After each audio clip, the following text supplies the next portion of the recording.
Hai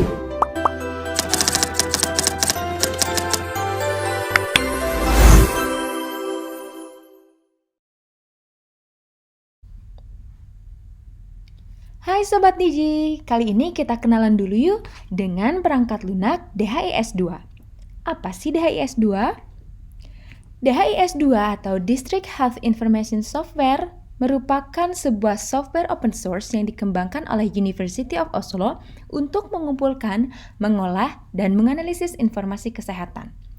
Umumnya, penggunaan DHIS2 bertujuan untuk mengumpulkan data, menganalisis, dan menyebarkan informasi kesehatan untuk memfasilitasi perumusan, pengelolaan, perencanaan, penganggaran, pelaksanaan pemantauan, dan evaluasi pelayanan kesehatan, serta intervensi program kesehatan secara efektif. Tapi, DHIS2 ini juga sangat fleksibel digunakan untuk mengelola data apapun, bahkan untuk sektor non-kesehatan. Di Indonesia sendiri, DHIS2 memiliki konsep dasar. Di antaranya, DHIS2 merupakan free software dan open source, di mana lebih banyak digunakan untuk capacity building dan selebihnya untuk infrastruktur. Pendekatan data warehouse dengan data dari berbagai sumber, laporan rutin, data populasi, data peta.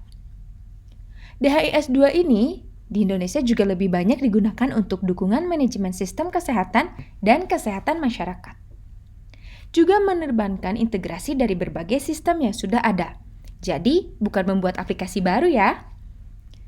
DHIS2 ini juga di Indonesia digunakan untuk mempromosikan penggunaan standar data atau yang kita kenal dengan data elemen. Manfaat utamanya terletak pada penggunaan informasi untuk pengambilan keputusan. Ini sangat penting ya. Mendukung proses aliran data kesehatan baik secara vertikal maupun horizontal. Juga mempermudah skalabilitas dan kesinambungan sistem informasi. Dan yang paling penting, DHIS2 ini sendiri bersifat fleksibel dan dapat dikembangkan sesuai dengan kebutuhan lokal ataupun daerah. Nah, apa sih fungsi utamanya dari DHIS2 ini? DHIS2 dapat digunakan untuk mengumpulkan data, meningkatkan kualitas data, mengelola data itu sendiri, dan menyajikannya hingga menjadi suatu informasi yang berarti dan bisa kita bagikan informasi tersebut kepada pihak-pihak yang membutuhkan untuk mendukung pengambilan keputusan yang lebih baik. Secara prinsipnya DHIS2 digunakan sebagai data warehouse, di mana DHIS2 ditempatkan sebagai alat bantu untuk mengintegrasikan data dari berbagai sumber dan berbagai level organisasi kesehatan, khususnya untuk data agregat. Sumber data tersebut bisa berupa pencatatan manual atau semi-manual, kemudian penggunaan sistem elektronik, dan juga data populasi, dan paling canggih kita juga bisa menggunakan individual data.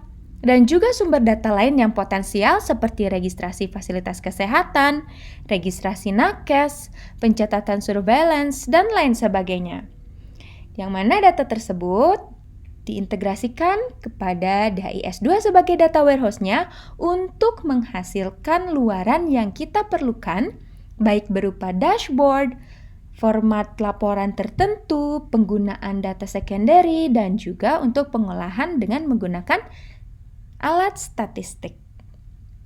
Terima kasih. Selanjutnya, kita akan melihat nih sejarah perkembangan DHIS2 di Indonesia.